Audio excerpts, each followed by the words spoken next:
আজকের রান্না চিংড়ি মাছ দিয়ে আলু ভাজি, একেবারে সহজ আর মজাদার এক ঘরোয়া রেসিপি। প্রথমে চিংড়ি মাছগুলো ভালো করে কেটে ধুয়ে রেখে দিলাম, পাশাপাশি পেঁয়াজ আর কাঁচামরিচ কেটে তৈরি করে নিলাম। এরপর কড়াইয়ে তেল গরম করে পেঁয়াজ আর মরিচ ছেড়ে দিলাম, হালকা ভেজে নিয়ে দিয়ে দিলাম ধুয়ে রাখা চিংড়ি মাছ।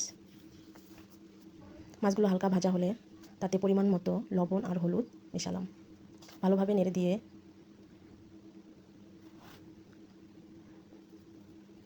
দিলাম অল্প পানি। পানিটা শুকিয়ে এলে দিয়ে দিলাম আগে কেটে রাখা আলু।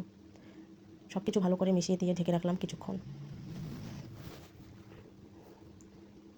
আলু একটু সিদ্ধ হয়ে এলে আবার নেড়ে দিলাম, আর একটু পানি দিয়ে দিলাম, আলুটা যেন পুরোটা সিদ্ধ হয়।